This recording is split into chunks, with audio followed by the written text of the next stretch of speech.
o celular para funcionar, aí depois a gente manda o vídeo para você. Bote as suas mãos para cá, fique à vontade, certo? Eu tenho certeza que Deus vai te dar liberdade para falar o que precisa ser falado. Deus, eu quero agradecer a oportunidade de estar aqui com o Mário, que o Senhor tem me apresentado.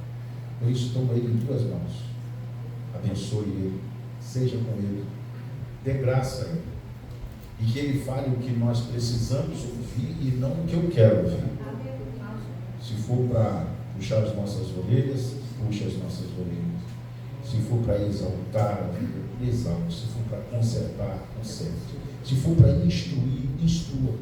Porque o Senhor é quem comanda esta casa. Em nome de Jesus. Amém. Glória a Deus. Meus irmãos, meus amados, noiva do Cordeiro, nação santa, geração eleita, povo mais feliz da terra, igreja vitoriosa, que um dia vai morar no céu. Glória a Deus. Muito boa noite a todos, graça e paz seja convosco. Eu quero aproveitar os seus que você, alguns ficaram de pés, se você puder, por gentileza, pegue a sua Bíblia por bondade, abra comigo no Evangelho de Jesus Cristo escreveu Marcos, capítulo 9. Glória a Deus. Evangelho de Marcos, capítulo 9, a partir do verso 14.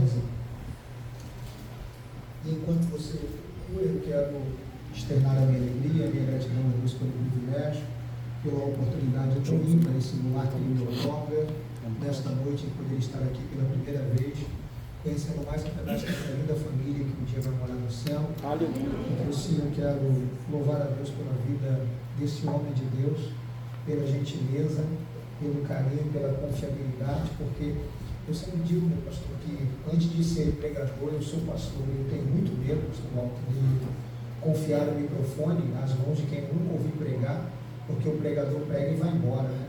E se o pregador der algum veneno para a igreja, para a gente que fica com o pastor, depois consertar, para dar um antídoto para o povo não morrer, ó, dá um trabalho danado, né? Mas eu quero aqui tranquilizar o senhor e a igreja de um modo geral, com toda a modéstia, escondido atrás da cruz de Cristo, aqui não tem veneno não, tá? Tem uma comida muito salutar para edificar e abençoar essa igreja em nome de Jesus. Agradecer também ao meu amigo não estar aqui, o Lázaro, porque foi a ponte para nos indicar, para que nós pudéssemos estar aqui. Então agradeço também a ele pela gentileza e ao Senhor pela confiabilidade. Eu espero efetivamente que este seja o início de uma grande e bela amizade. Já posso fazer minhas palavras de Jonas a Davi. As nossas almas se encontraram. Identifiquei o Senhor logo na primeira conversa. também.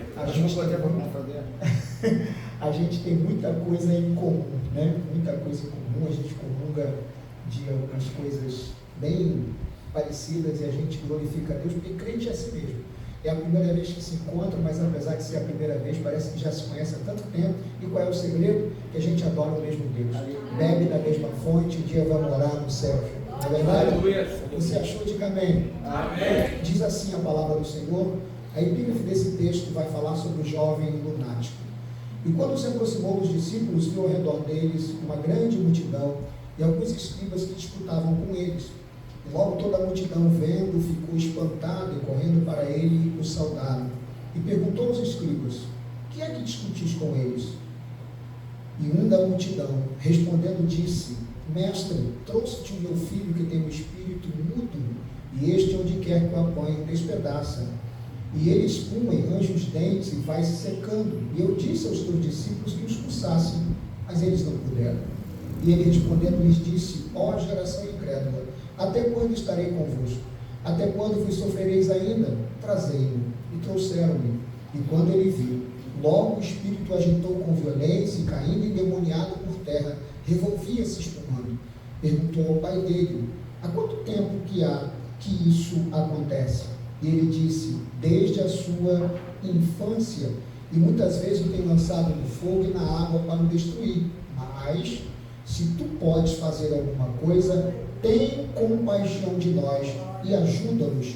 E Jesus disse-lhe: se tu podes crer, tudo é possível que crê.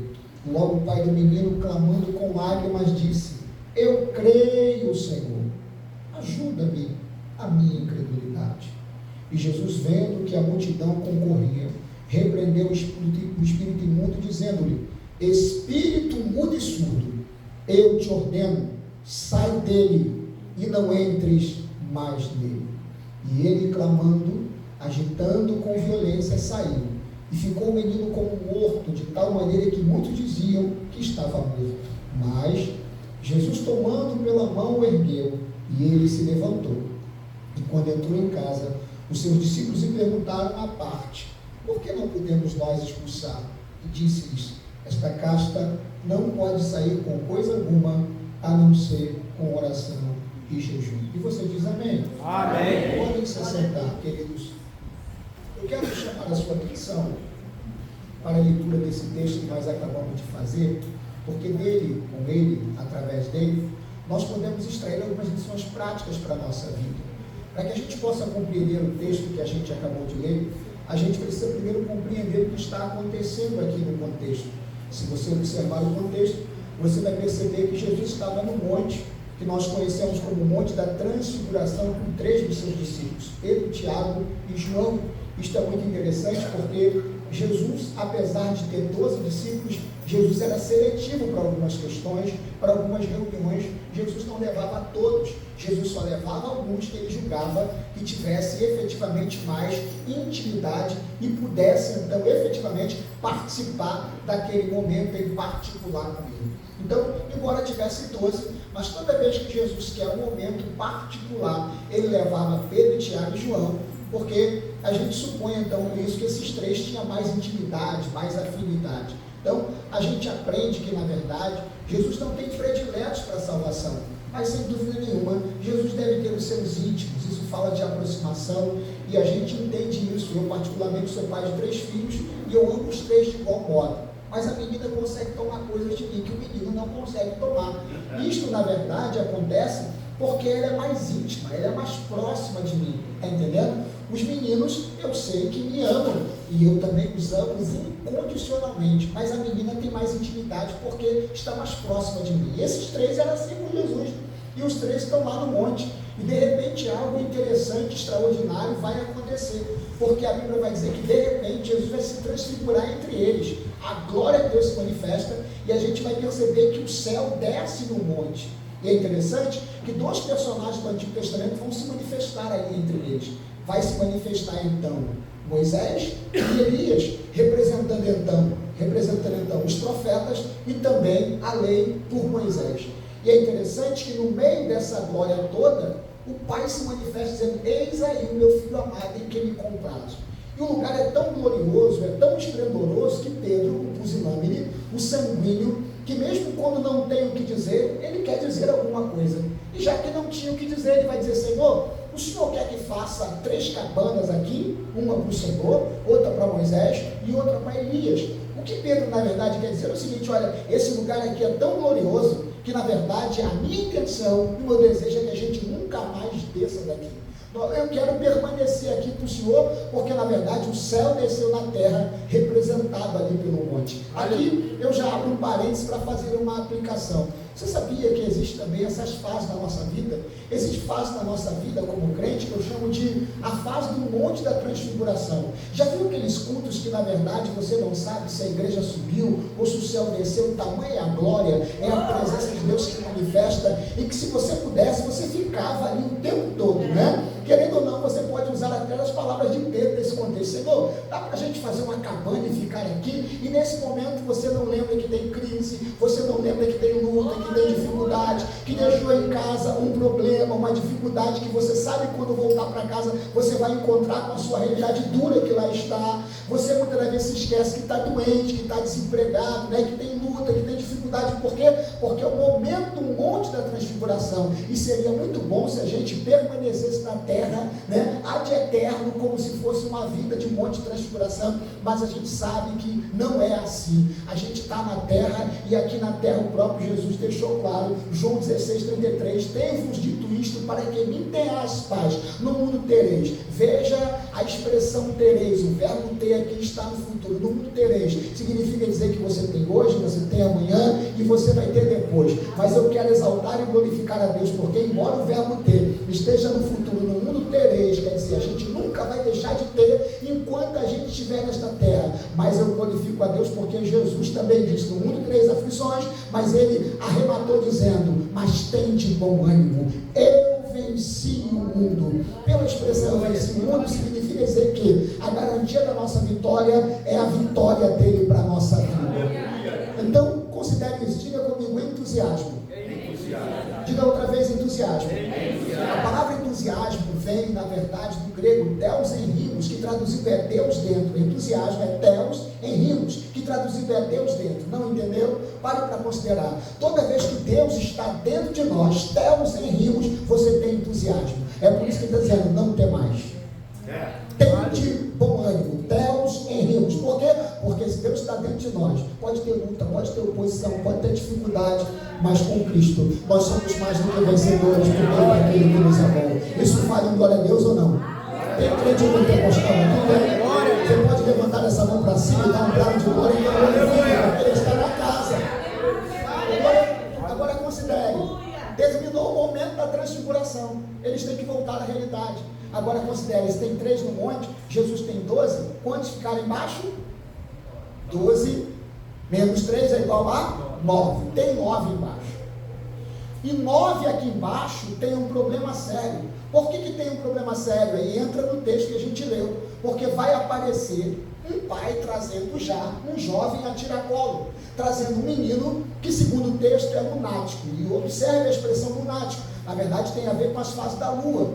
Nesse contexto aqui, nessa época, é óbvio que eles não dispunham dos recursos que nós dispomos hoje. Eles não tinham, o conhecimento que nós temos hoje. Eles não tinham acesso à medicina que nós temos hoje. Então considere isso. Quando alguém tinha um problema parecido, eles não conseguiam identificar, porque esse menino, na verdade, tinha como se fosse alguém que sofria de bipolaridade, por assim dizer. Porque tinha uma hora que ele estava bem, estava tudo certo. Era um garoto pacato, tranquilo, gente boa, era sociável, fácil de lidar, mas tinha um momento que o garoto mudava radicalmente o seu comportamento.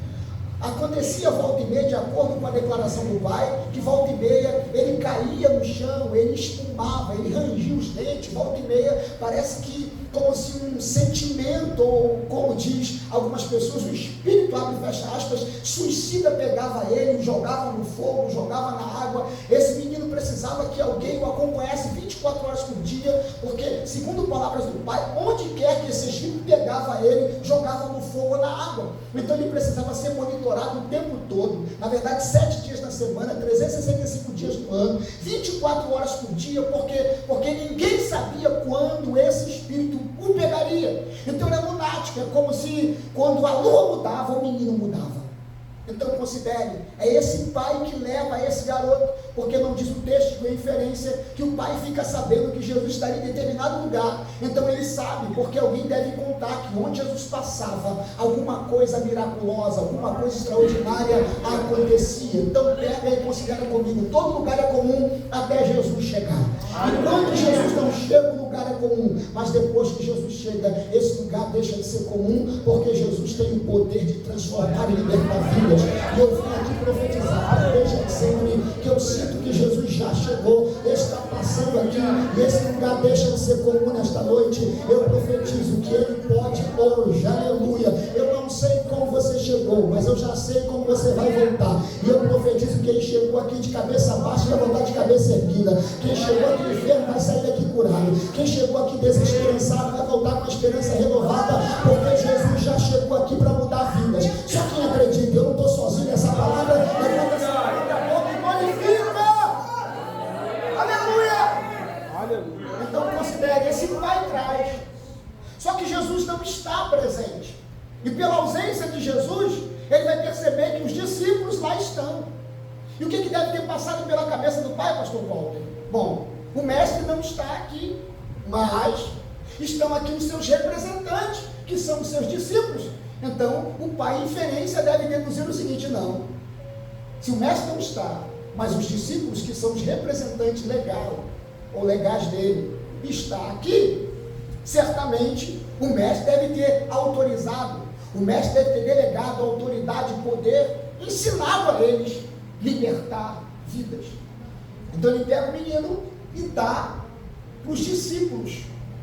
Tanto é que no final do texto, você vai ler isso logo no verso 29, que depois de tudo que acontece, quando Jesus liberta o menino em particular numa casa, os discípulos vão perguntar, por que não podemos nós expulsar?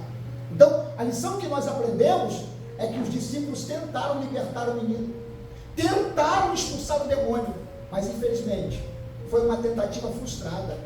Eles não lograram êxito em suas tentativas. Por quê? Porque o demônio não saiu. E por não terem saído, meu pastor, sabe qual foi o resultado? Os escribas, que eram intérpretes da lei, estavam ali.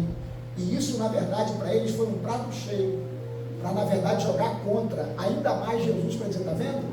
Esse Jesus, como a gente tem falado para vocês, não passa de um charlatão. Porque se ele é poderoso, se ele é tudo isso que falam a respeito dele, e esse aqui são os seus discípulos, representantes dele, por que os discípulos não podem fazer o que ele diz que faz? Isso revela que ele não tem poder coisíssima nenhuma. Isso revela que, na verdade, ele não passa de um charlatão. Isso é invencionice. Isso não existe. Isso é tudo mentira. E foi nesse contexto que Jesus está descendo do monte. Vou repetir. E foi nesse contexto que Jesus está descendo do monte, em que os escribas estão discutindo com os discípulos.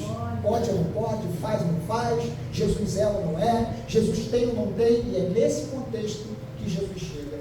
E aqui, mais uma vez, eu me atenho para aplicar, e como eu disse para vocês, seria muito bom ficar só no monte da transfiguração, mas quando Jesus desce com três, eles vão encontrar crise, vão encontrar oposição, luta e dificuldade. Seria muito bom se a gente pudesse ficar a vida toda só nesse momento do céu. Mas quando esse culto terminar, tem gente aqui que vai voltar para casa, vai encontrar um marido, alguma esposa que está aqui, vai encontrar muitas vezes um marido alcoolizado. Não sei. Quem sabe você está aqui, mas você vai chegar em casa e vai encontrar alguma luta, alguma dificuldade, é uma mãe que chora, é um pai que sofre. Todos nós temos as nossas demandas, todos nós temos as nossas crises, as nossas dificuldades. Mas uma coisa eu aprecio. O que eu aprecio? É que considere o momento da transfiguração acaba, mas os três, Pedro, Tiago e João, descem do monte, mas não descem sozinhos. Jesus desce acompanhando eles. E aqui está o segredo. O momento da glória, do poder, da transfiguração pode até passar. Mas se você estiver andando com Jesus, aleluia! Aleluia! quem nunca? Eu não sou de ferro. Eu confesso para vocês que ao longo desse tempo que eu sirvo a Deus, a última crise que eu tive, eu disse, Senhor, eu vou chutar o balde. Você crê que Deus fala? Sim. O Espírito Santo veio no meu coração e disse, não chuta não. Eu disse, por que eu não vou chutar? Eu disse, porque vai ter dois trabalhos. O primeiro trabalho é chutar, o segundo é buscar o balde. Então não chuta não. Calma. Glória! Eu sou contigo. A minha graça te basta. E o meu poder se aperfeiçoa na tua fraqueza. Lutas, dificuldades, temos muito. Nesse processo, sem conseguir dormir, eu vi um dia amanhecendo, e eu escrevi uma frase que eu cresci na fé ouvindo, e você deve ter ouvido. Quer ver? Eu vou começar, vou parar e você completa, para provar que você já ouviu essa frase muitas vezes. Quer ver? Sou obrigado a ver tudo que prego. Você já ouviu isso? Sou obrigado a viver tudo que eu prego. Você já ouviu isso? Sim. Você já disse isso muitas vezes, né? Dentro desse processo, quando eu olhei para a minha vida, eu disse, eu não posso mais pregar. Meu ministério acabou. E eu não estou falando de pecado. Eu estou falando de uma luta. Eu estou falando de uma intempérie que veio sobre mim, que eu não dei causa. Mas eu fui envolvido naquela situação. Eu me senti tão impotente que eu disse que meu ministério acabou. Eu não prego mais. Por quê? Porque eu cresci ouvindo a frase que sou obrigado a viver tudo que eu prego. Logo, se eu não estou vivendo, eu não posso mais pregar. De novo eu pergunto, você crê que o Espírito Santo fala? O Espírito Santo veio no meu coração e disse, a frase está certa, mas a interpretação está errada. Fala de novo. Eu disse, sou obrigado a ver tudo que eu prego. E o Espírito Santo falou isso comigo umas 30 vezes para eu repetir. Sou obrigado a ver tudo que eu prego. Sou obrigado a ver tudo que eu prego. O Espírito Santo no meu coração dizia, repita a frase e reflita nela. E eu falava e refletia. Eu disse, não, eu fui ensinado. Te ensinaram errado. Porque a frase está certa, mas a interpretação era errada. Senhor, me explica porque eu não aguento mais, não estou entendendo nada. O Espírito Santo veio no meu coração e disse, você já pregou saúde estando doente? Eu disse, Senhor, hipertensão, diabetes, eu tenho, tomo um remédio controlado. Então quem foi que disse que você é obrigado a ver tudo que você prega? Já que você é obrigado a ver tudo que você prega, você não devia ser doente, porque você prega sobre saúde. Então você não devia ser o primeiro favorecido? Ser o primeiro favorecido daquilo que você prega, já que você é obrigado a ver tudo que você prega? Você já pregou prosperidade sem viver? Sim, muitas vezes. Eu já dormi com fome para meus filhos comerem.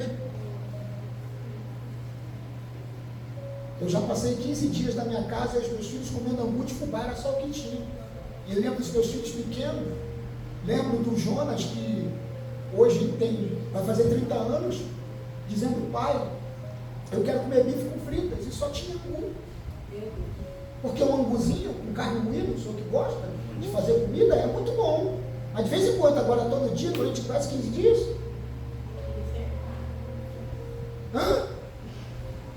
Mas era só o que tinha. Ele, papai, eu estou doido para comer um bife com fritas. E como é que você ouve isso com um filho, como pai, provedor da casa, e não tem de onde tirar? Faz o quê? Porque ao contrário do que muita gente pensa, viver pela fé não é assumir uma tribuna e dizer eu estou passando prova, eu preciso disso, daquilo, outro. Viver pela fé é acreditar que Deus que te chamou vai cuidar de você. Entende o que eu estou dizendo?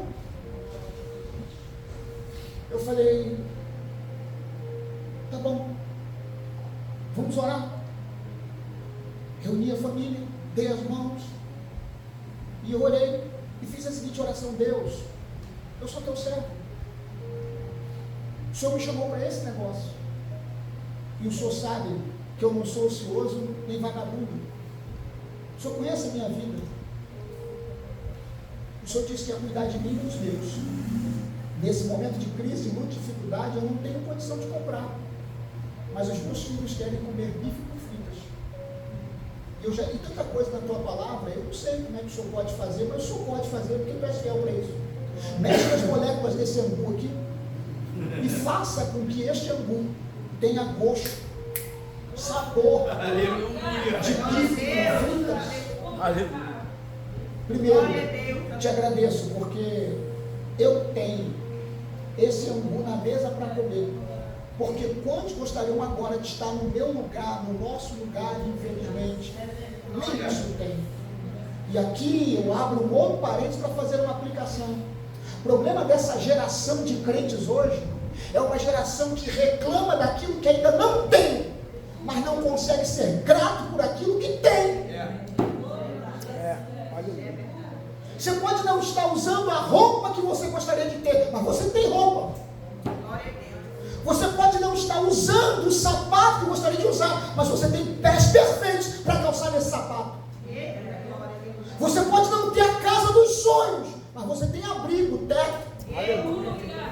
Você pode não ter emprego dos sonhos, com o salário dos sonhos, mas você tem emprego.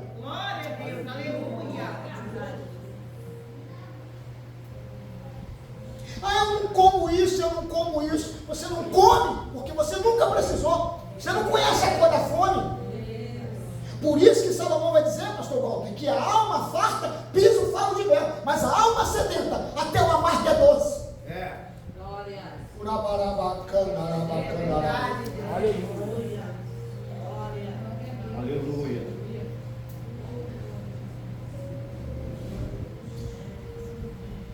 Essa sociedade capitalista selvagem, que valoriza o ter e não o ser. É claro que eu acredito piamente que Deus é aquele que levanta o pobre do monturo e o faz assentar entre os príncipes. Eu acredito nisso. Mas a gente não pode aceitar e ter como normal essa teologia famigerada da falsa prosperidade. que valoriza o ter e não o ser, onde parece que a gente vai viver a dia eterna na terra, onde a gente acumula tesouro aqui, mas não acumula nada lá. Aleluia.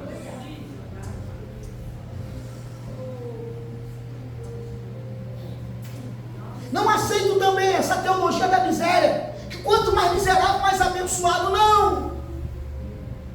Mas eu acredito na prosperidade bíblica. E a prosperidade bíblica, na verdade, não valoriza o ter, e sim o ser. E prosperidade à luz da Bíblia, na verdade, não é ter fartura. Prosperidade à luz da Bíblia, número 1, é a ausência de necessidade. Número 2, é ser feliz com pouco tempo. Eu posso não ter aquilo que quero, mas tudo aquilo que eu preciso, o meu Deus me dá todo dia.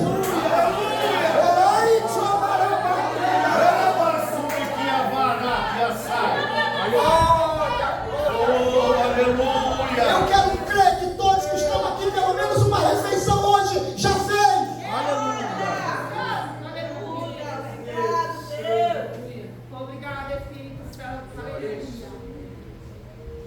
Dentro desse contexto, o Espírito Santo foi ministrando no meu coração. Eu falei, então, Senhor, mas eu cresci ouvindo essa frase. Então, se eu não estou vivendo, eu não posso pregar. Mário, você entendeu tudo errado, Mário.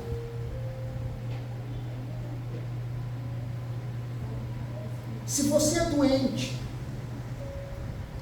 e já pregou eu curei os outros, como é que você é obrigado a ver tudo que você prega? Se você não está vivendo a prosperidade, como é que você prega a prosperidade ou abre a porta para os outros e não abre para você? O Mário, a frase está certa, sabe por quê? Porque você não pode pregar contra o pecado estando em pecado. Eita! Então você é obrigado a ver tudo que você prega no sentido de santidade. Agora você não é obrigado a viver tudo que você prega, você é obrigado a crer em tudo que você prega, porque o poder não é teu. Eu posso até não curar você, mas você precisa continuar pregando e acreditando que eu curo. Aleluia. Eu posso não abrir a porta para você, mas eu posso te usar para abrir portas para os outros. Porque não é por você, apesar de você. Você é só instrumento. Quem cura é Ele, quem faz é Ele. Oi, irmão! Aleluia. Então isso não tem a ver com a gente, não é meritocracia. Reage, acorda para a vida, entenda que não é, aleluia, porque você é o bonzinho e a última bolacha do pacote, não. Isso não tem a ver com a gente. E o Senhor me disse mais. E por favor, não estou justificando pecado nem erro de ninguém, mas é uma realidade, gente. Porque considere, você já viu médico que cuida de doente ficar doente? Eu já vi médico que cura, que cuida de gente com câncer morrer de câncer. Como é que é isso? Teoricamente falando, se ele trata de gente com câncer, ele não devia ficar. Ô irmão, isso não tem a ver com a gente, não. Entende isso, pelo amor de Deus. Se eu não for, eu quero ver como é que vai ficar a igreja. Você está pensando que a igreja vai ficar refém porque você não quer fazer? Você pode estar pensando que vai boicotar a igreja. Vou parar de dizimar, eu quero ver como é que essa obra vai terminar. Deus vai levantar outro no teu lugar, acredita. Glória a Deus, glória a Deus. Eu já passei dessa fase tentar impressionar quem quer quem seja. Eu não faço massagem, eu entrego mensagem. Glória a Deus, aleluia. Eu vim aqui para ser profeta. Eita, glória, aleluia. Antes de ser pregador, eu sou pastor, gente. Eu cuido de rebanho, de gente. Eu sei que lidar com isso. Outro dia uma irmã chegou para mim lá na igreja, pastor, ora por mim porque o diabo está furioso. Eu falei, irmão, tá aborrecida com isso?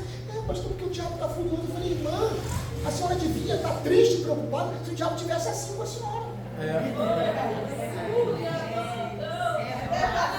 Que conta uma novidade que o diabo está furioso, irmão.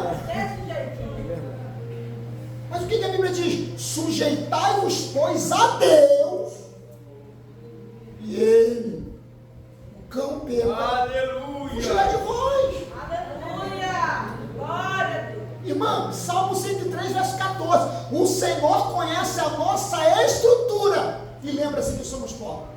1 Coríntios capítulo 10, verso 13. Não veio sobre vós tentação que não fosse humana, mas fiel é Deus, que não vos deixará tentar acima do que podeis suportar. Antes, com a tentação, dará também o livramento, o escape. Obrigado. Então calma. Aleluia. Aí os escribas estão discutindo com os discípulos. E eu gosto de Jesus porque Jesus é cirúrgico. Jesus chega e logo vira para os escribas e pergunta: o que é que vocês estão discutindo com eles? É como se Jesus estivesse dizendo: os discípulos depois eu resolvo. Mas vocês estão discutindo com quem não tem condição de responder. O problema não sou eu. Vocês não estão jogando na minha conta. Então o que vocês estão discutindo com eles? Pergunta para mim, que eu resolvo. É nesse processo que vai aparecer o pai no meio da multidão para dizer: eu trouxe, tio, o meu filho. Agora, olha para cá e considera o que eu vou te dizer com a expressão tio. Quando eu vejo Jesus perguntando aos escribas o que é que discutis com eles, parafraseando é Jesus dizendo: não discuta com quem não quer aprender. Sinceramente, tem gente que só quer discutir, só quer bater boca. E ele pergunta, na verdade a pergunta capciosa não é porque quer aprender. E quando alguém tem uma concepção formada acerca de alguma coisa, nada do que você fale vai mudar a forma dela pensar, porque ela já criou aquele conceito ou preconceito em cima de alguma coisa, de uma teoria. E não adianta ficar perdendo tempo. A gente está num país polarizado politicamente falando, e eu vejo, com todo respeito, alguns ignorantes que não sabem diferenciar a mão esquerda da mão direita, politicamente falando, ou filosoficamente falando, dizendo: eu sou de direita, eu sou de esquerda, eu sou de... Sabe nem o que é isso? E dentro desse contexto, e permita aqui a franqueza, eu vejo gente que protesta como leão, mas vota como burro.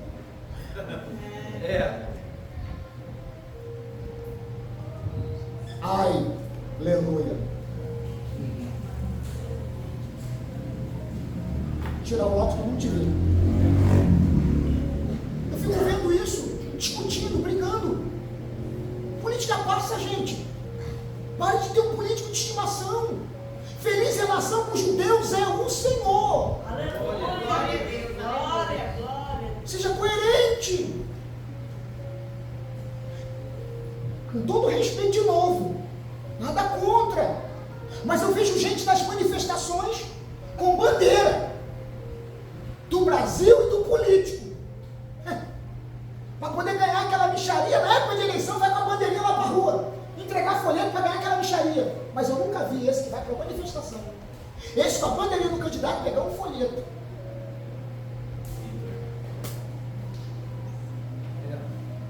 Um silêncio no arraial, não tem uma aleluia, não vai terminar assim, não. Deus está falando com a gente. E sinceramente, gente, não discuta com quem não quer aprender. Quando eu vejo que o camarada já tem certas concepções, conceitos ou preconceitos, eu te digo: olha, meu irmão, não, você é muito profundo nisso aí, eu sou muito raso. A amizade continua, fica aí com a sua opinião, eu fico com a minha, está tudo certo. Deus te abençoe. Ok? Não adianta.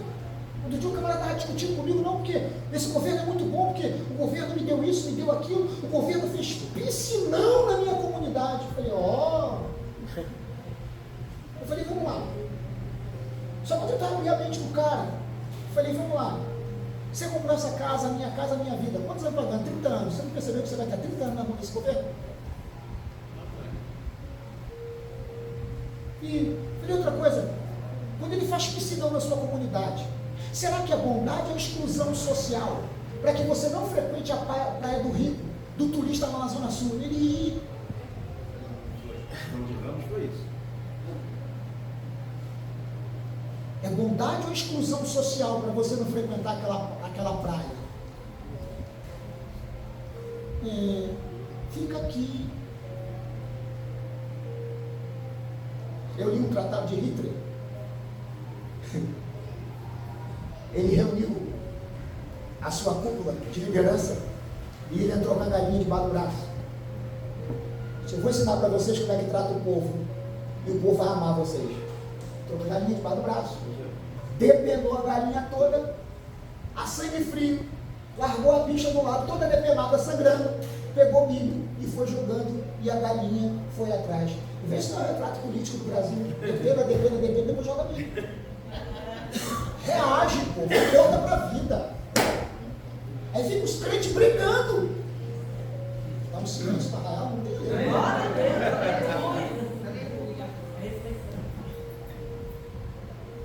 Discute não, para. Mas aí quando o interessado e o camarada que precisava de ajuda, sai do meio da discussão e traz o menino. Olha para cá. Não está na hora de você parar de discutir e trazer o problema para quem pode resolver? Tem escriba e discípulo discutindo, mas o menino continua endemoniado, o menino continua problemático e doente. E a gente fica nessa discussão teológica, se pode, se não pode, se é Armínio, se é Calvino. Ontem alguém discutiu, não, porque é Armínio, é Calvino, você é de quê, pastor? Eu sou de Cristo, cara. Ah, mas você não gosta desse debate teológico? Eu falei, cara, com toda a modéstia, eu sou teólogo, cara. Professor de seminário, coordenador de seminário. Mas, cara, não entra nisso aí não, porque isso aí não edifica, não alimenta. Quando eu for pregar o Evangelho, eu não vou pregar para o camarada sobre Calvino, Armínio. Eu vou pregar sobre o Evangelho, Cristo ressurreto, que morreu na cruz do Calvário para nos salvar. E é isso que a gente precisa. Questões e discussões loucas que não levam a lugar nenhum. Para com isso. Porque enquanto a gente está brigando qual é a cor da parede, se pode barba ou não pode barba, se pode terno ou não, as pessoas ao nosso lado continuam endemoniadas, oprimidas. Aleluia. Permita-me abrir um parênteses aqui, outro. O mundo está chocado com o que aconteceu em nosso estado na última terça-feira. Tem gente que aplaude, tem gente que defende. Não vou entrar no mérito aqui. Mas eu preciso trazer uma reflexão à igreja, porque a gente está discutindo coisas. E os lunáticos estão à nossa volta. Morrendo todo dia. Porque considere, esses dias, pastor Walter, um pastor falando comigo um dado que ele viu. E ele estava encantado, dizendo, rapaz, acabei de ver uma pesquisa. Nós estamos chegando a quase 60% de cristãos no Brasil. Olha que dado maravilhoso. Eu falei, muito bom. Aí eu disse, mas o senhor já parou para considerar que tem alguma coisa errada? Ele disse, como assim? Eu falei, rapaz, se o número de cristãos estão aumentando, o senhor não acha que a violência devia diminuir?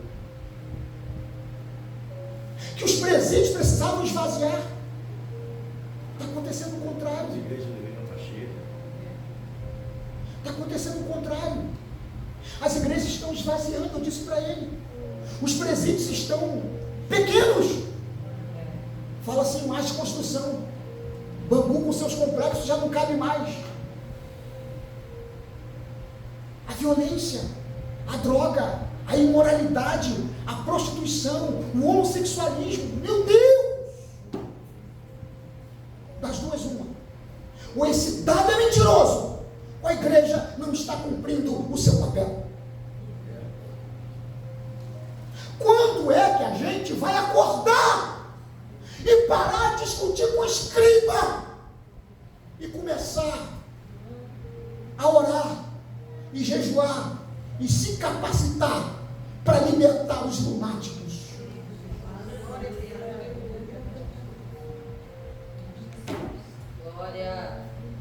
Estamos olhando para o nosso umbiguinho. Aqui na igreja, 3S: salvo, sentado e sossegado. Um lunático do nosso lado.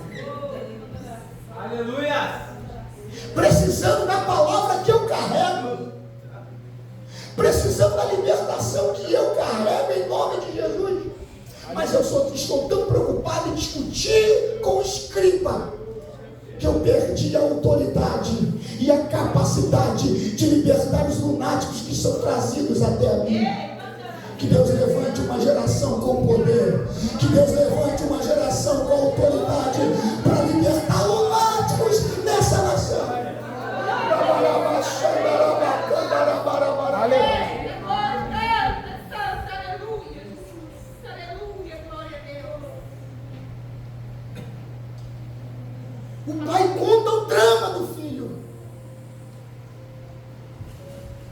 E ao contar o drama, o pai simplesmente diz a Jesus o seguinte: olha, se condicional, tu pode fazer alguma coisa, tem compaixão de nós, plural, e ajuda-nos, plural.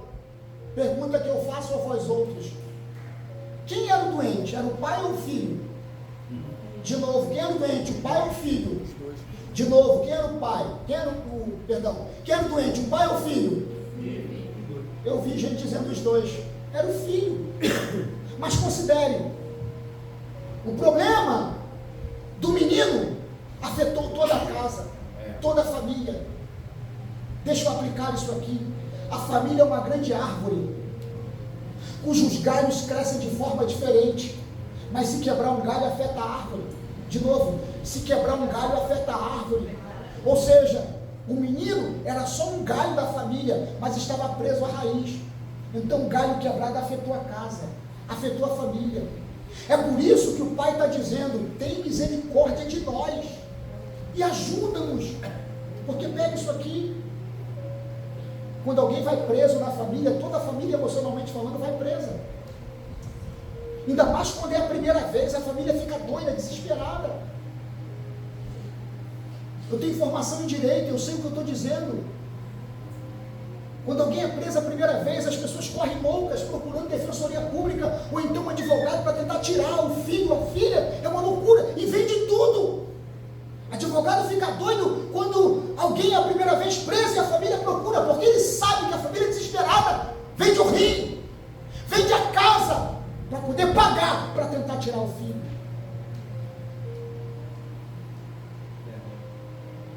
Quando alguém adoece na família, toda a família emocionalmente também adoece. Mas quando a família é unida, quando alguém se forma na família, toda a família também se forma junto. É um pai que diz: eu não estudei, mas os meus filhos vão estudar. Eu não cheguei, mas meus filhos vão chegar. E eu penso que seja o sonho de todo pai e de toda mãe. Tudo aquilo que eu não tive, os meus filhos terão. Se eu não tive condição de estudar, eu vou dar condição aos meus filhos a estudarem. Sim ou não? Sim. Então a família é uma grande árvore. Os galhos crescem de forma diferente, mas a raiz é a mesma. E quem sabe eu estou dirigindo essa mensagem para alguém que está aqui hoje, que tem um galho quebrado na família. Mas eu tenho uma boa notícia para te dar. Jesus já chegou aqui. Glória a Deus, aleluia. E Ele tem o poder de fazer aquilo que você não pode fazer. Ele tem o poder de restaurar galhos quebrados na família. Eu vou repetir: Ele tem o poder de restaurar galhos quebrados na família. Quando o pai diz: se tu podes fazer, a palavra se é condicional. Qual é a lição que eu aprendo? Parece que na verdade a decepção que esse pai sofre com os discípulos acabou matando a fé que ele tinha dentro dele. Por exemplo, se ele traz o menino para Jesus, Jesus não está, e ele oferece aos discípulos, a fé dele, ele acreditava que os discípulos também pudessem libertar. Quando os discípulos não conseguem libertar, a fé acaba sendo o quê? Exatamente isso. É por isso que ele está dizendo: se tu podes fazer alguma coisa, faz e ajuda-nos. E eu gosto de Jesus porque Jesus é um pedagogo extraordinário, mestre por excelência, já que ele colocou o condicional na ajuda. Se tu podes fazer, Jesus também condiciona o milagre. Se tu podes crer. Não foi isso que o pai disse? Se tu podes fazer. Aí Jesus se, então se tu podes crer. Estou inventando nada, está aqui. Se tu podes crer, tudo é possível ao que crê. Isso aqui mexe comigo porque considera. Quando o pai diz se tu podes crer, significa dizer que a fé, como disse o pastor Walter, foi abalada. E esse é o problema dessa geração. É uma geração que se decepciona com os discípulos e fica de mal com Jesus, que não tem nada a ver. A decepção é com os discípulos e a fé é abalada justamente com Jesus, que não não tem nada a ver com a impotência ou incapacidade de discípulo. Quer ouvir uma verdade?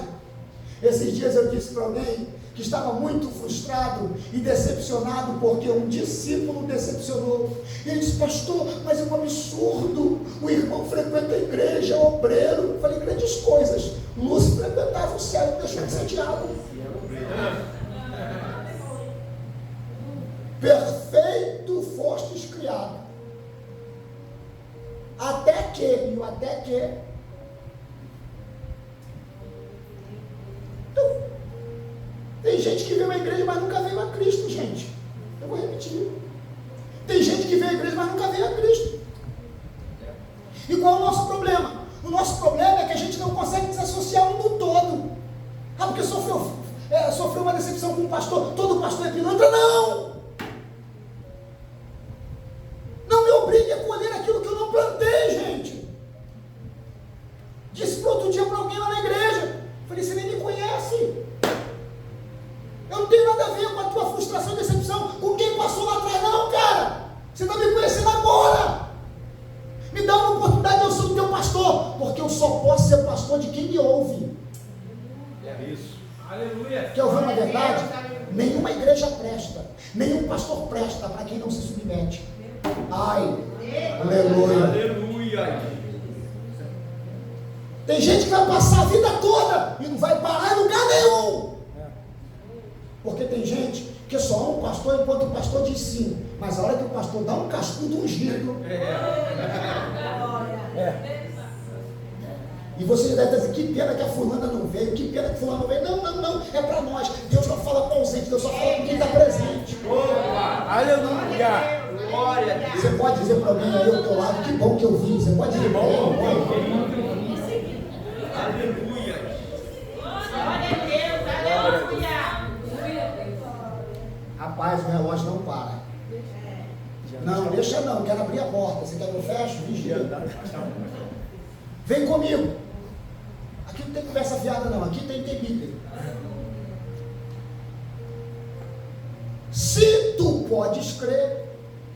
E é interessante que o pai declara: eu creio, Senhor. E declara isso com lágrimas. Qual a interpretação que a gente tem? O cara está cheio de fé. Eu creio, Senhor. Mas no mesmo texto há uma contradição intrigante, porque logo após a declaração eu creio com lágrimas, Senhor, ajuda-me na minha incredulidade.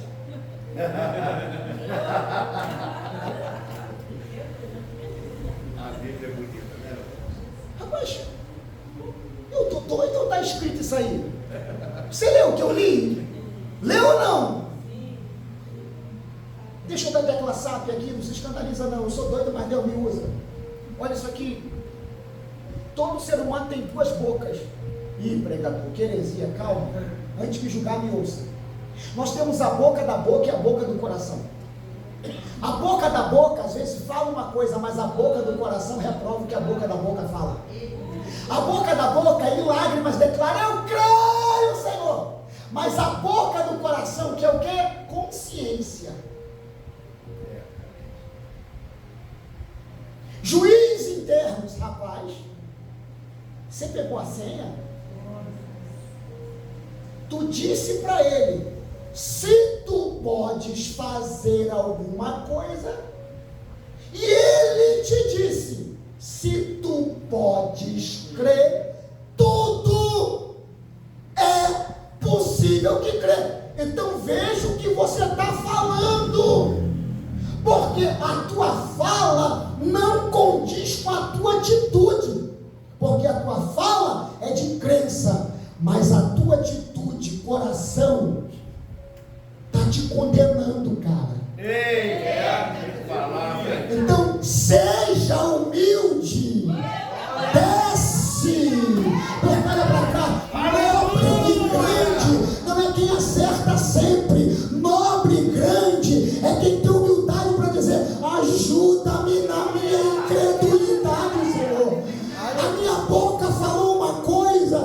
o meu coração está me condenando, me reprovando, dizendo que eu não estou acreditando nada.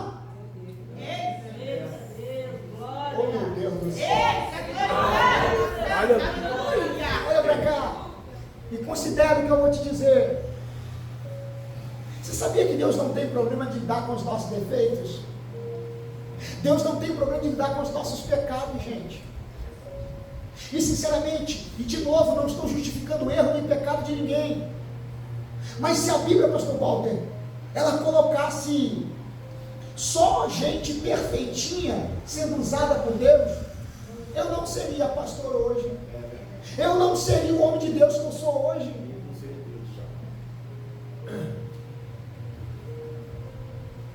Mas a Bíblia faz questão de mostrar que todos os personagens bíblicos, todos eles tiveram um porém na vida. Sim, Todos eles.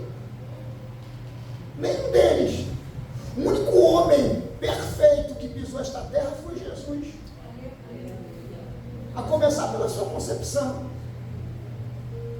Agora os outros, esses heróis bíblicos que a gente enaltece, Davi, o cara, matador de gigante, adúltero, homicida, deixa eu falar, mentiroso, Moisés, enfim, gente. Então olha para cá, Deus não tem problema de lidar com os nossos defeitos e pecados, Deus tem problema de lidar com as nossas máscaras. Ai, aleluia. Quer ouvir uma verdade? Deus gosta quando a gente pega assim, ó. Aleluia. Tá aqui, Deus. Sou esse cara aqui, ó, vacilão mesmo. Tenho dificuldade, Senhor, é a minha natureza. Mas pega isso aqui, mais feio do que cair é ficar caído. Ah, tu não pegou. aleluia. Parece que eu vejo um pródigo no chiqueiro, e com todo respeito do chiqueiro, caindo em si. E guarda a expressão caindo em si, por isso não significa viajar para dentro. Tem gente que só vai viajar para dentro quando cair no chiqueiro. E o chiqueiro, para alguns, vai ser a melhor coisa que vai acontecer na vida dessa pessoa. Porque na casa do pai não valoriza o pai, não valoriza a casa do pai, não valoriza o pão da casa do pai, mas no chiqueiro, querendo comer lavagem. Olha aí. Aí está escrito, no chiqueiro, caindo em si. Se tem uma queda extraordinária, que todo mundo precisa ter pelo menos uma vez na vida, é quando ele cai em si mesmo.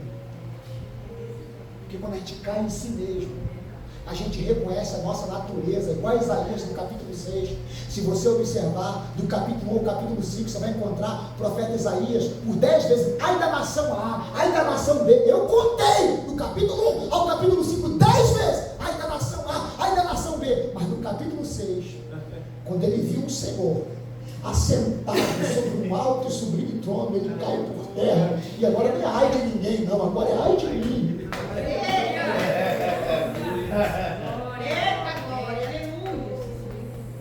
Tu é vacilona, tu é vacilão, tu não presta, a gente não vale nada, mas a graça alcançou o sem graça com ele. A palavra misericórdia vem da expressão latim misericardia, que é miséria, coração, cardia. Sabe o que é misericórdia? Não é nada mais, nada menos senão do que o coração de Deus na miséria humana. Misericórdia, é isso, graça, favor imerecido. Eu não mérito, eu não mereço, mas é a tua graça.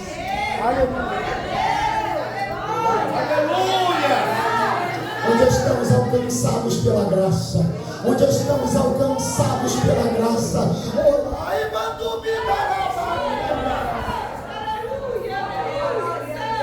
Glória a Deus. Glória a Deus, aleluia. Aleluia. Quando ele diz ajuda-me na minha incredulidade, Jesus gosta da humildade dele e pergunta, desde quando isso acontece? Jesus quer um relatório, isso aqui é muito chocante, estou chegando no final da mensagem. Dá para você segurar mais um pouquinho? Posso, pastor? 10, no máximo 15 minutos eu encerro. Você me suporta? Me suporta? Me suporta?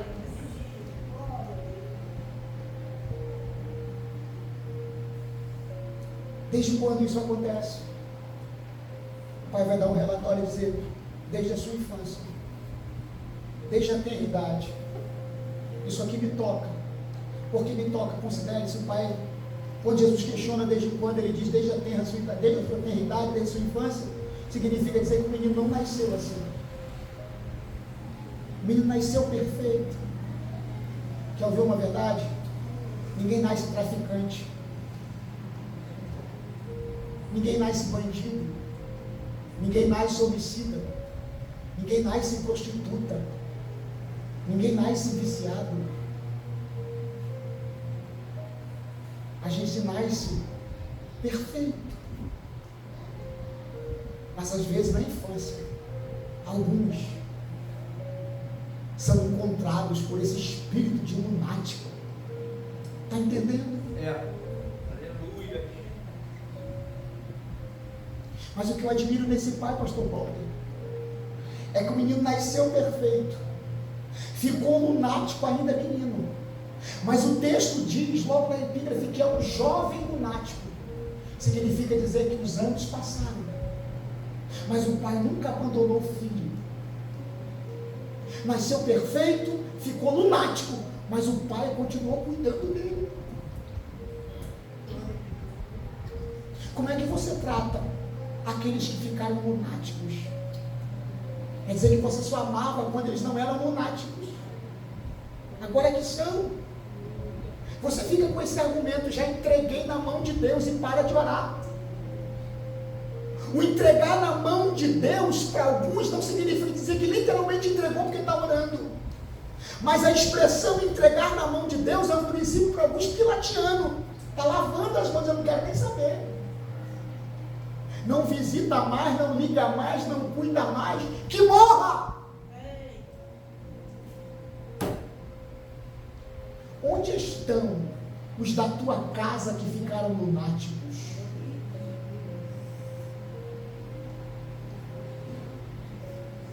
Deus, Senhor. Eita, Deus. Glória, canta, santa. Aleluia, Jesus. Glória a Hoje, Deus, aleluia. eu sou pastor, pregador do Evangelho, mas com 14 anos eu era um alcoólatra inveterado, um dependente químico. Eu era o gadareno do meu pai. E quantas vezes alguém chegou lá em casa e dizia para minha avó que me criou, o Mário, está caído, drogado, bêbado. Quantas vezes, literalmente, pastor Walter, eu acordei com um cachorro lambendo a minha cara na rua. Quantas vezes cheguei em casa quebrado porque os outros me batiam na rua. Quantas vezes eu cheguei em casa nu, literalmente como gadareno. E quando alguém ia lá em casa e contava a dona Francisca, a irmã Francisca, o Mário está caído em tal lugar, assim, assim, doidão. Ela pedia ajuda e ninguém queria ajudar, sabe o que ela fazia? Ela pegava o carrinho de mão e ia lá. Aquele corpinho de 1,64 m aproximadamente, bem pequenininha, com muita dificuldade me pegava e colocava no carrinho e me levava para casa. Me colocava no chuveiro, me dava banho, trocava minha roupa e eu, dopado de droga, ou de álcool, longe dizia, ouvia alguém dizendo, a senhora ainda se preocupa com esse traste? Me lembro dela dizendo, do lunático dela, não toquem no meu menino. Vocês veem ele assim, mas eu vejo ele profeta. Deus ainda vai libertar ele. Deus ainda vai mudar a vida dele.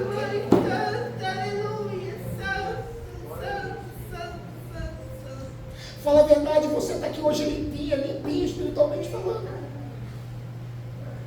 Mas tu já pensou, se não tivesse alguém com o espírito desse pai para cuidar de você?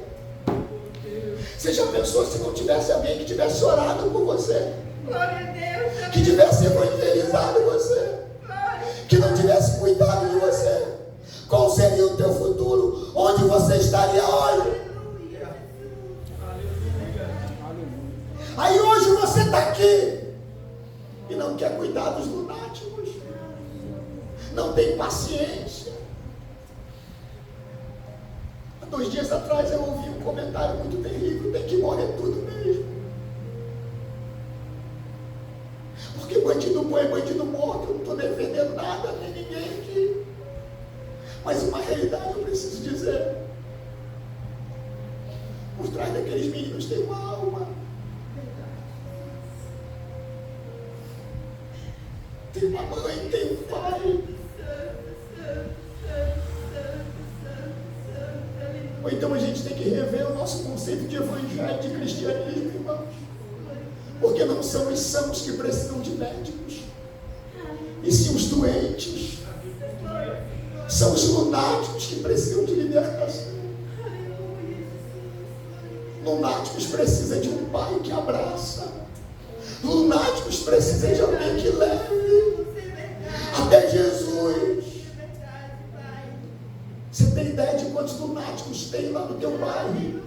Você tem ideia de quantos lunáticos tem na tua rua, na tua vizinhança, no teu trabalho, na tua faculdade? Tu tem ideia de quantos lunáticos você convive todo dia? E você discute política, futebol, conta piada, fala o que não deve, mas não prega o evangelho.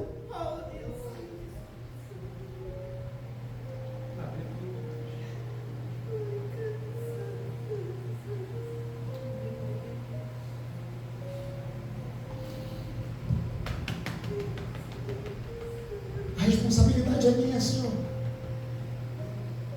Mas seu perfeito ficou lunático, mas eu sou responsável por ele. Ele já é um jovem, mas eu continuo cuidando dele. Eu trouxe os discípulos e eles não puderam. Mas tu pode fazer alguma coisa, faz e ajuda-nos. E quando o Senhor disse que a senha para o milagre é se eu posso crer,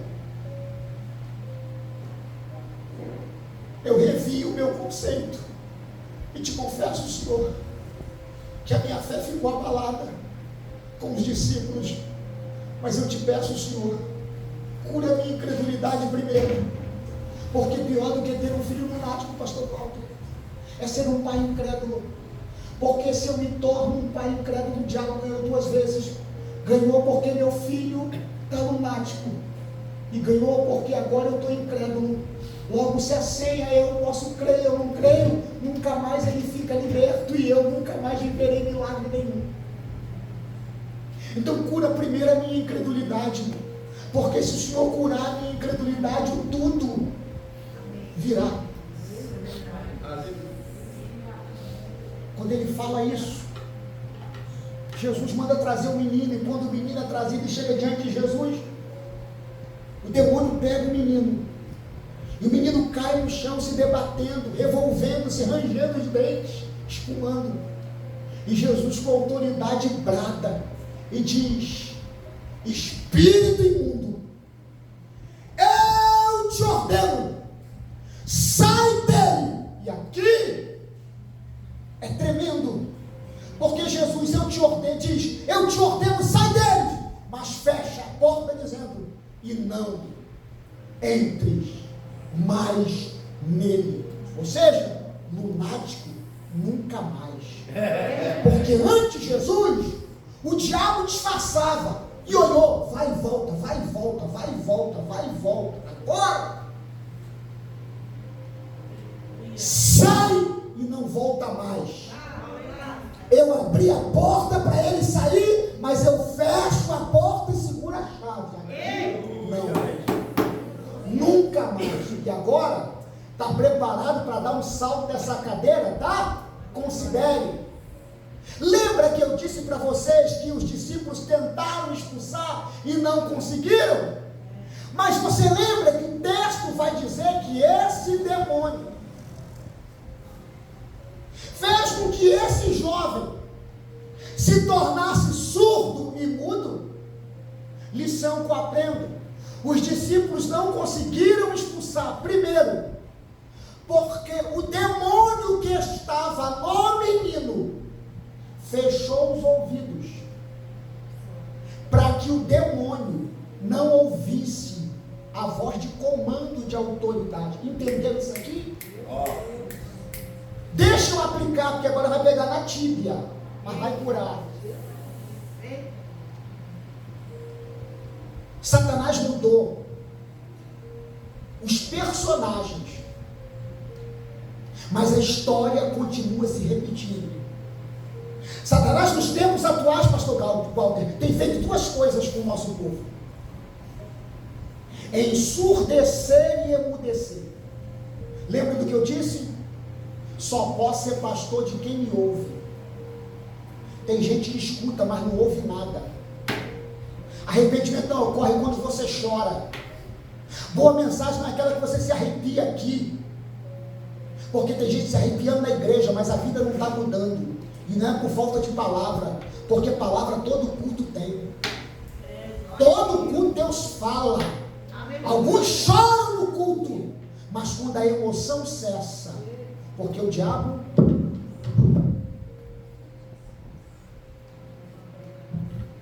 não deixa você guardar. Está entendendo? Mais importante de saber o que é certo é fazer o que é certo. Esses dias eu disse para um moço, porque ele queria dar uma de João sem braço, tentando me enganar, tentando dizer que não conhecia. Eu falei: você não sabe porque não sabe? Você não sabe porque não quer saber? Ou você sabe, mas não quer admitir que sabe, para não se comprometer com aquilo que sabe que sabe?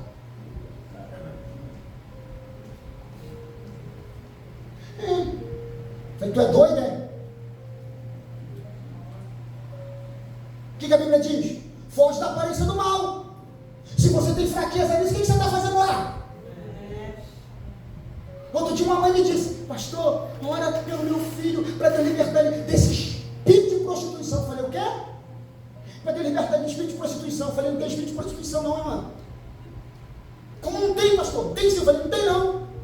Gálatas capítulo 5, a partir do verso 22, diz que isso é obra da carne. Logo, isso não sai com alguém orando e jejuando por ele. Quanta gente já orou, inclusive a senhora jejuou pelo seu filho. Quanta gente já colocou a mão na cabeça do seu filho e não ficou liberto, porque ele não quer. Isso é safadeza.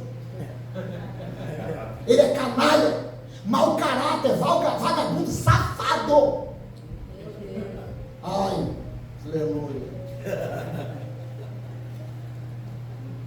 Então não me peça para orar não, que eu não vou orar não. Isso aí não sai para oração não. Isso aí só sai quando a pessoa admite: safado aqui sou eu, é minha carne, cara.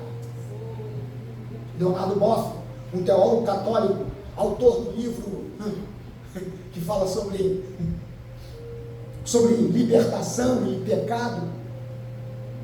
Ele fala sobre a águia e a galinha nesse livro. Ele conta algo interessante. Ele vai dizer que o ser humano nasce com a sujeirinha do pecado. Isso aqui é interessante, a comparação que ele usa. Por exemplo, quando tem uma chuva, ou então fica um tempo sem água, quando você liga a torneira da sua casa, como é que a água sai? Aí se você pegar aquela água, assim que você abre e colocar no recipiente, o que vai acontecer com a sujeira? Vai assentar no fundo, não vai? Mas se você balançar a água, vai acontecer o quê? A sujeira volta à tona, não é isso? Ele diz que todo ser humano nasce com a sujeirinha do pecado. O diabo não peca. O que o diabo faz é balançar o pote, colocando a tentação no nosso caminho. Porque ele sabe que essa sujeirinha do pecado está lá, a gente nasceu com ela. Mas o que o diabo faz? Ele coloca a tentação no nosso caminho. O que ele faz? Balança o pote. Aí quando alguém vê o pote balançado, ai, aleluia. Até quando Deus vai falar e você faz igualzinho meu filho caçula, que eu casei no mês passado com 26 anos. Quando criança, a gente falava com ele e quando ele não queria obedecer, ele fazia assim. Tem gente fazendo assim, mas outros, semelhante ao outro filho, tem que acontecer um negócio para obedecer. O quê? Lembra do Jonas, o mais velho. A gente em casa, Volta e meia, ele pegava alguma coisinha e queria colocar no buraco da tomada. Eu disse, não, dá choque. Tomava, ele ia lá. Um dia eu disse, deixa. A mãe, não, mas ele vai tomar um choque. Eu falei, 110, não mata não, deixa. Ai! Não falei que dava choque? Depois eu peguei, pós-susto, levei ele perto da tomada. De propósito, peguei um palito, dei na mão dele e simulei. Por quê? Dá choque. Será que você vai ter que tomar um choque para aprender a ouvir a voz do teu pai? Deus está aqui. Isso não é para quem ficou em casa não, isso é para a gente. Eita glória, aleluia. Até quando? Deus vai falar e você vai ignorar. Gosto do salmista quando ele usa a expressão de fala e audição. Uma coisa disse Deus, duas a ouvirei. Que o poder pertence a Deus. Veja, a atenção dele está tão hard que ele está dizendo, Deus só vai falar uma. Mas para mim, é como se ele tivesse falado duas. Deus já falou com você quantas vezes? Você. Tomara que Deus coloque uma tomada no seu caminho. Vai te matar não. Ainda que você venha assim. Tortinho. Mas vem. O anzol de Jeová não pega na boca, pega no bucho. Quanto mais o peixe debate, mais agarra. Ai, aleluia. Eu sou doido, mas Deus me usa. Em último lugar, mudo. Outra estratégia que o diabo tem usado. O diabo não tem virtude nenhuma. Mas se ele tivesse uma, a virtude dele é paciência. Por quê? Para alguns ele não tem pressa. Está pensando que é só Deus que conhece o meu, o seu ponto fraco? Ele também conhece. Ele sabe que você nunca será tentado e derrubado naquilo que você não gosta. É por isso que para alguns ele deixa ascender de ministério, de posição. Porque o membro quando cai, não faz muita diferença. Mas se é líder, porque o acerto de um líder não coloca muita gente no céu, mas o erro de um líder pode botar muita gente no inferno e acabar com ele. E sabe por quê, irmão? Desculpa aqui a força de expressão. Pior do que um demônio que possui alguém, é um demônio que mora na mente. Porque quanta gente, um pecadinho de estimação que nunca conversou, é um sentimento de homossexualismo, de pedofilia, é um sentimento de ódio, de vingança, uma mágoa, um ressentimento que nunca conversou, nunca se abriu com ninguém, nunca pediu ajuda. O diabo já viu que está aí. Por isso, o autor da Epístola aos Hebreus vai dizer, cuidado, que ninguém se prive da graça de Deus, que nenhuma raiz de amargura brotando em vossos corações se enraizar. Você é contaminado, mas contamina muita gente também. Porque se eu planto uma semente de árvore aqui dentro, os galhos vão sair pela boca. Esses dias um moço me procurou, porque eu sou psicanalista, clínico, me pediu ajuda e disse, pastor, eu estou com vergonha. E o que eu vou contar para o senhor aqui, eu nunca contei para ninguém. Mas eu preciso contar porque eu estou morrendo. Eu senti confiança no senhor. Eu preciso de ajuda. Eu disse, pode falar. Eu disse, pastor, primeiro me perdoa, porque eu estou com vergonha. Eu falei, conta, abre o coração. Ele abriu o coração, começou a contar. Eu disse, meu filho, primeiro deixa eu te dar os parabéns. Ele disse, por quê? Eu falei, porque você é muito forte. E parabéns. Por que parabéns? Eu estou contando a minha fraqueza. Eu estou contando o meu sentimento, o meu desejo. Você está me dando parabéns. Eu falei, parabéns. Sabe por quê? Porque quem confessa desejo não confessa pecado. Sabe qual é o problema? Tem gente que nunca teve coragem de confessar um desejo. Mas se não confessar o desejo, é só uma questão de tempo. Já já você terá que confessar o pecado. Então, se eu posso te dar um conselho, Deus tem levantado esse homem. Procura ele. Quem sabe você vai precisar fazer isso. Tu já disse, não, pastor, eu não conto com o pastor porque eu não confio nele. Eu falei, o que você está fazendo lá? Eu jamais ficaria numa igreja que eu não confio na minha liderança, gente. O que você está fazendo lá? Minha filosofia: vou onde me convidam, fico onde me sinto bem. Como é que eu posso ter um pastor que eu não confio nele? O que você está fazendo aqui? Quando você fala mal da igreja, você fala mal de você mesmo, você congrega nela. Quem não presta é você. Essa igreja era muito boa até você chegar. Você chegou e contaminou ela. Ai, aleluia. Ai, Aleluia. mas eu gosto de Jesus, sabe por quê? Não houve discípulo da terra, mas Jesus que vem de cima. Porque considere, se Jesus fala e ele ouve, significa dizer que o ouvido está fechado para discípulo, mas não está fechado para Jesus. Eu vim aqui profetizar que até hoje os lunáticos que te cercam podem ter ouvidos fechados para você, mas não terão ouvidos fechados para aquele que vem de cima. Glória a Deus. Segundo, não é mudo? Sim ou não? Não é mudo? Não está escrito? Olha para cá. A gente leu, não estou inventando nada, está no texto. O texto diz que quando Jesus ordena para sair, o texto diz que ele grita. Eu nunca vi mudo gritar. Vou repetir. Eu nunca vi mudo gritar. Está escrito, leia!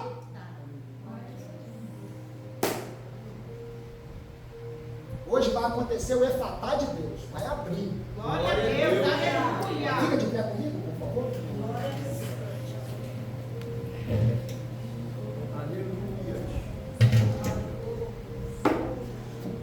Eu ainda posso orar? Aleluia. Glória a Deus.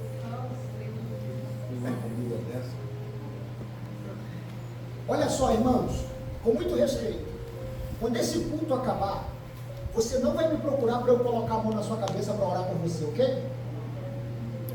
Porque a gente acaba de pregar 1 hora e depois a gente chama o povo para orar. Tem gente que fica assim, não, eu vou no final. Aí faz aquela fila de gente. Porque tem gente que acha que Deus não fala na palavra, não. Acha que Deus só fala assim no final.